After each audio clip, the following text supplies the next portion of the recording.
The debate in the Concord's capital had been running for 2 hours by the time Fleet Admiral Vasquez Cole finally spoke, and she had let it run that long deliberately, because she wanted to hear the full shape of the disagreement before she decided which side of it the Concorde was going to stand on.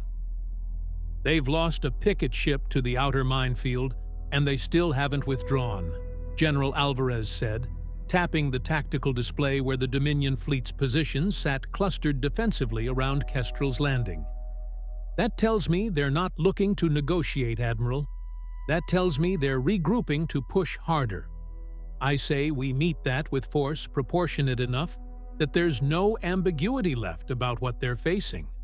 One clean demonstration, and this ends before it costs a single conquered life."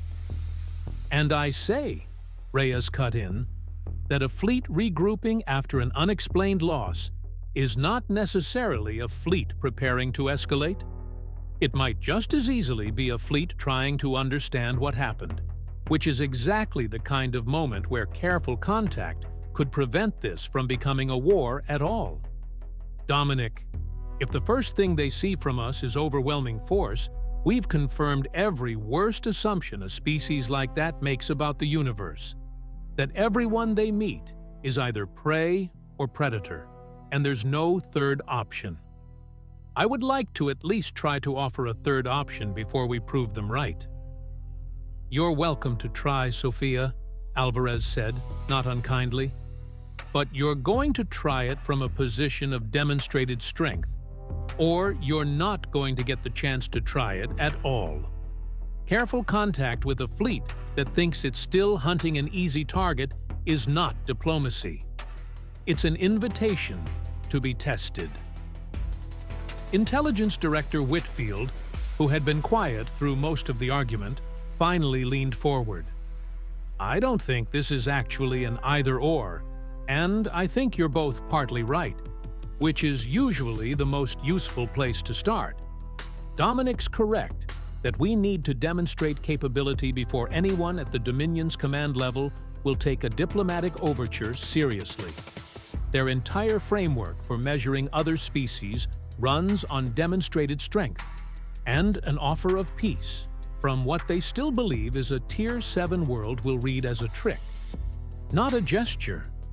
Sophia's correct that we cannot let the demonstration become the entire message, because if all they take away from this is our power, we've taught them nothing except to fear us, and a Dominion that fears us is not a Dominion at peace with us." She looked at Vasquez Cole. "My recommendation, Admiral, we let their fleet come to us, not the whole Vale. We're not opening Sol to them, but we let them push into space where we can meet them decisively, quickly, and with restraint immediately visible in how we conduct ourselves afterward. We show them exactly enough to end any thought of conquest, and we show them, in the same breath, that ending the fighting was our choice, not the limit of what we could do." Vasquez Cole considered this for a long moment, weighing 30 years of doctrine against the particular shape of the decision in front of her. "Grace's plan," she said finally. "Dominic, prepare the Resolute and her battle group to intercept if the Dominion fleet advances further into the buffer zone. Isabel Cruz has the clearest hand for exactly this kind of engagement. Decisive, brief, and over before it becomes anything crueler than it needs to be. Sophia, I want your first contact statement ready before that engagement happens, not after, because the moment we stop fighting is the moment the message matters most, and I don't want us scrambling to write it in the middle of a ceasefire." She stood, ending the debate the way she usually did, by simply being finished with it. "We've spent 400 years preparing for exactly this moment. Let's not waste the preparation being slow about it now. Thank you for listening to the opening chapter of The Quiet Empire. Please leave comments. They are always appreciated.